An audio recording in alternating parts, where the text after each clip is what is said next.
देवीलाल है मलाई लाल है, इस बात का कब आपको फैसला करोगे? कब इस बात को पहचानोगे कि अपने पूर्वजों के नाम पर हमारे साथ इमोशंस करते हैं? क्या इस कुचाना की धरती पे ऐसा किसी मां ने अपना लाल नहीं पैदा किया क्या, जो आपका सेवक बनकर बलराज कुंडू की तरह उस विधानसभा में पंजा के तान आपकी लड़ाई लड़े?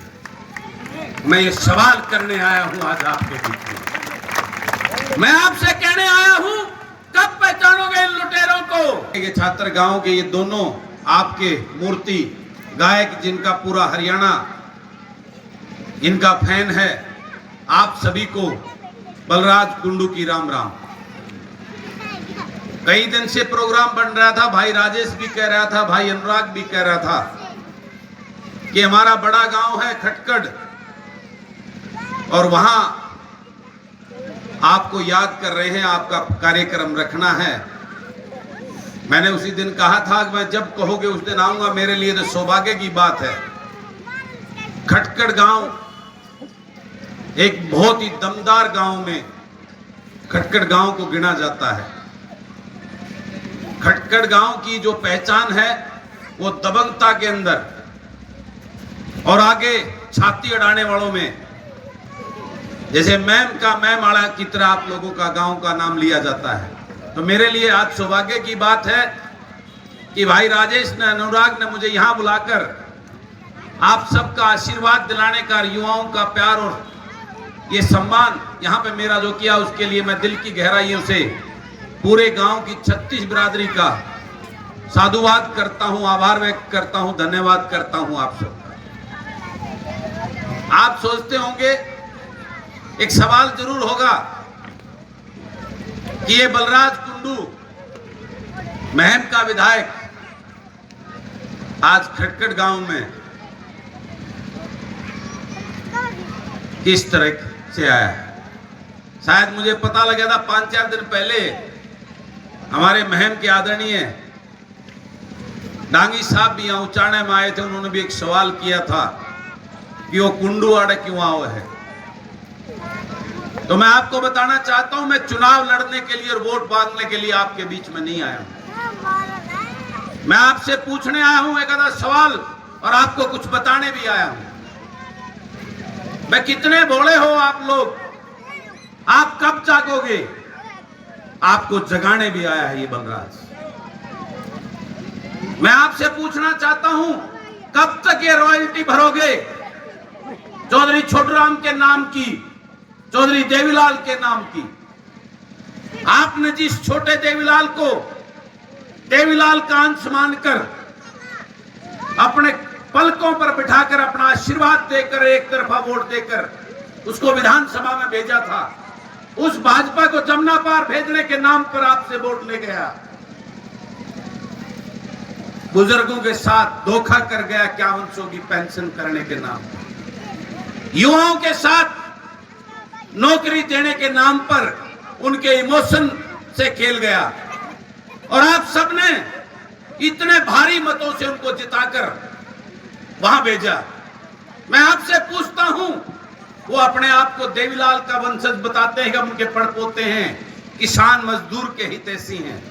तो मैं पूछता हूं, उस देवीलाल के किसान हितैषी ने कृषि मंत्रालय क्यों नहीं लिया ताकि किसान का भला कर सके?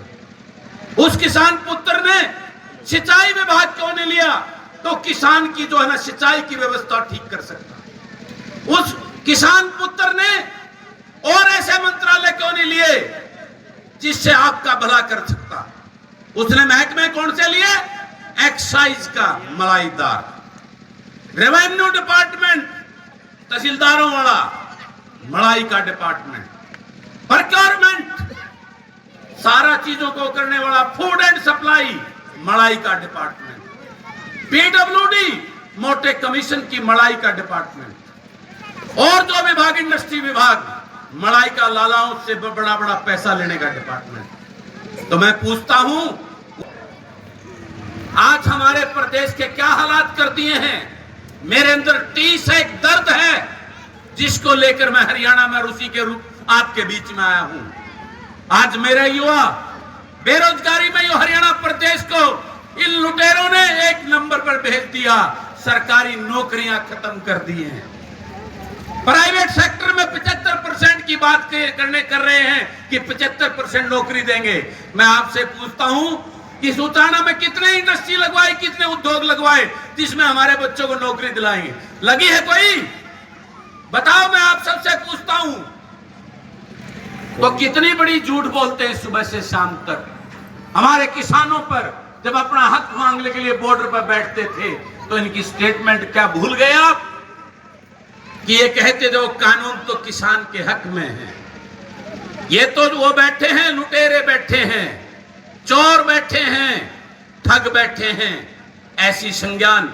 और उसमें दिल्ली में हवाई जहाज से चंडीगढ़ और दिल्ली रुकते रहे और आप बॉर्डर पर बैठकर अपने हक के लिए लड़ते रहे। कितने हमारे भाइयों ने शहादत दी। और अब 9 साल के बाद हरियाणा प्रदेश के मुख्यमंत्री जनसंवाद करने निकले हैं। आप सोशल मीडिया पर देख रहे होंगे कि अपने लोगों को बिठा के इकट्ठा करके वाहवाही लूट रहे। जब कोई और आता है, आज सिरसा में जब किसान गए तो उन पर लाठियां चलवाने का काम किया। आज मैं वीडियो देख रहा था, एक कोई भाई बीच में बोला तो मुख्यमंत्री माइक से बोलते हैं, इसको मारो पीटो और इसको बाहर फेंको।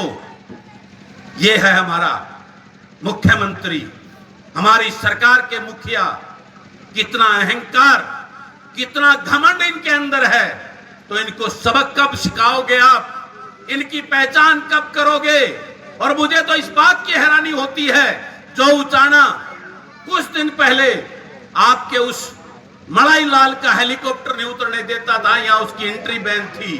अब मैं सोशल मीडिया पर देख रहा हूं, कई दिन पहले कई प्रोग्राम आपके इस उचाना में उस मलाई लाल ने किए हैं। और यहां मैं भीड़ देखकर मैं हैरान होता हूं, क्या ये 2 रूप है क्या आपके? जो हल्का उचाना, जिसको मैं महम से भी आगे मानता था कि ये महम उचाना हल्का के तो वो लोग हैं, इस जींद जिले के तो वो लोग हैं कि आज रोहतक वालों को पीछे छोड़ दिया उन्होंने। लेकिन ये रूप देखकर मुझे हैरानी होती है कि ये क्या है। ये सवाल है मेरा आप सबसे। अगर आप अब भी नहीं जागे, अब भी इन लुटेरों को आपने नहीं पहचाना, इन भ्रष्ट लोगों को आपने नहीं पहचाना, तो आपके बच्चों का भविष्य अंधकार में है, उसको कोई नहीं बचा सकता। आज हमारे युवा बेरोजगार होकर, मानसिक रूप से परेशान होकर नशे की तरफ जा रहे हैं, अपराध की तरफ जा रहे हैं। उनका भविष्य अंधकार में है, आपके बच्चों का भविष्य अंधकार में है। आपको जागना होगा, अपने बच्चों का भविष्य उनको बचाना होगा। और उसके लिए आपको ऐसे प्रतिनिधि चुनने होंगे जो उनका हक के लिए विधानसभा में लड़े, अपना घर भरने के लिए नहीं, अपनी संपत्ति इकट्ठी करने के लिए नहीं, इस प्रदेश को लूटने के लिए नहीं, इस प्रदेश को आगे बढ़ाने के लिए, मेरे उन युवाओं को रोजगार देने के लिए। आपका अपना बेटा जो पढ़ा लिखा बुद्धिमान हो, आपके लिए लड़े, ईमानदार हो और ना डरने वाला हो और ना झुकने वाला हो, ऐसी सोच के विधायक बनाने के लिए मैं आपको रिक्वेस्ट, हाथ जोड़कर प्रार्थना करने आया हूं। मुझे वोट नहीं चाहिए, लेकिन मुझे आप मेरे जैसा एक विधायक, मैं आपसे कहता हूं, वो विधायक बना लो अपना। अगर अपने बच्चों का भविष्य बचाना है, मैं इस मातृ शक्ति से कहता हूं कि आपके कोख के उन बच्चों का भविष्य अंधकार में है, उनको बचा लो। नहीं तो आगे चलकर हमारी वंश, पंजाब का जिस प्रकार से हाल था, आज पंजाब सुधर रहा है और मेरा हरियाणा बर्बाद हो रहा है। क्योंकि हमारा भविष्य, हमारे युवा, हमारी वो पीढ़ी है जो आने वाली। तो मैं यही कहने आपके बीच में आया है, ऐ भोले लोगों, कब तक उस रॉयल्टी को देते रहोगे? कब तक देवीलाल और छोटू राम के नाम पर वोट लुटाते रहोगे? अपने बच्चों को खड़ा करो, अपने बच्चों को, अपने बेटा बेटियों को, उनको आगे बढ़ाकर, अपना वकील बनाकर, अपना प्रतिनिधि बनाकर इस विधानसभा में भेजो। जिस दिन हरियाणा की विधानसभा में बलराज कुंडू की सोच के 50-60 विधायक पहुंच गए, मैं वादा करता हूं उस दिन ये मेरा प्रदेश हिंदुस्तान का सबसे खुशहाल प्रदेश होगा। आज मैं आपको बताता हूं, शायद आपको नहीं पता, आज हिंदुस्तान का सबसे अनसेफ, असुरक्षित प्रदेश हरियाणा हो चुका है। यहां अपराध नशा, भ्रष्टाचार एक नंबर पे है आज हिंदुस्तान में। जब यह हाल है, कौन उद्योगपति मेरे इस प्रदेश में पैसा लगाकर अपने उद्योग लगाएगा या और कोई बिजनेस खड़ा करेगा? तो ये सोच लो, हम सबके लिए चिंता की बात है। इस टीस और दर्द को लेकर मैं आपके बीच में आया हूं। मैं इस प्रदेश में इसलिए घूम रहा हूं कि आप जागो। कब जागोगे? ये राजघराने, पहले इनके दादा थे, फिर इनके बापू, उनके बालक आगे, कब तक इनके गुलाम भड़के रहेंगे? ये टिकट भी उनको देते हैं जो इनके आगे पीछे पूछ लाते हैं, इनके गुलाम होते हैं, और वो आपके बीच में छोड़ देते हो। और पार्टियों के नाम पर और इन राजघरानों के नाम पर आप उसको वोट देकर अपना प्रतिनिधि चुनकर उसको वहां भेज देते हो। वो वहां जाकर, मैंने उस विधानसभा में देखा है, मैं तो पहली बार का विधायक हूं, मेरे खानदान में तो किसी ने पंचायत मेंबर का भी चुनाव नहीं लड़ा। मैं तो गांव में पैदा हुआ, छोटे से किसान के घर, एक फौजी का बेटा हूं। मैंने तो गांव में खेती की है, सरकारी स्कूल में पढ़ा हूं, जोड़ में नागर स्कूल में जा रहा हूं, मुझे उस दर्द का मालूम है। मैंने रात को कोर दे रखी है 1 बजे जाटा में, और जो वो बंदा लग रहा है उस बंदे में पानी की कीमत को जानता हूं, उस बंदे में बैठा हुआ हूं रात में, मैं उस दर्द को जानता हूं, आपकी उस पीड़ा को जानता हूं।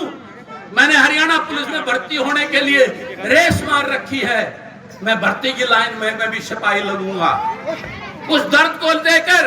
लेकिन परमात्मा ने मेरे माँ बाप के अच्छे कर्म और उनके आशीर्वाद से, मुझे दोनों हाथों का आशीर्वाद मिलने से, मैं इस मुकाम पर पहुंचने के बाद मेरी अंतरात्मा ने मुझे आवाज दी कि बलराज सिंह, तेरे अपने लिए और अपने बच्चों के लिए तो बहुत कुछ कर लिया। इस जिस मिट्टी में, जिस गांव के लोगों के बीच में पैदा हुआ, आज उनका किस प्रकार से ये राजनीतिक दल शोषण कर रहे हैं, उनको इमोशनली उनकी वोट लूटकर अपने घर भर रहे हैं, इस प्रदेश का नाश कर रहे हैं। तो मैं राजनीति में आया हूं, एक सेवक बनकर, एक बेटा बनकर, एक भाई बनकर, इस प्रदेश को बचाने के लिए आपके बीच में आया है बलराज। तो मैं पूछता हूं खटखटवासियों, क्या मेरे इस सोच के साथ खड़े होगे? अपने बच्चों को बचाने के लिए, इस प्रदेश को बचाने के लिए जो मुहिम पर मैं निकला हूं, मेरा साथ दोगे कि नहीं? बताओ हाथ खड़े करके। मैं राजनीति नहीं जानता हूं, मैं चाहता तो मैं भी निर्दलीय विधायक था, बिजनेस भी करता हूं, इस सरकार के साथ रहकर हजारों करोड़ रुपए कमा लेता, लेकिन नहीं, मैं इस प्रदेश की सेवा करने के लिए और इस प्रदेश को जगाने के लिए राजनीति में आया हूं। मुझे पिछले 2-2.5 साल से कम 10 बार मंत्री पद की ऑफर, आज भी अगर हां भरूं तो 10 दिन के अंदर मुझे कैबिनेट मंत्री बनाने को तैयार है भाजपा सरकार। लेकिन मेरा उद्देश्य जनसेवा है। उस दर्द को, वो टीस जो मेरे मन में है, मुझे अपने युवा को खुशहाल बनाना है, उसको रोजगार दिलाना है, मुझे अपने किसान की उस दर्द से उस किसान को निकालकर उसको खुशहाली में लाना है।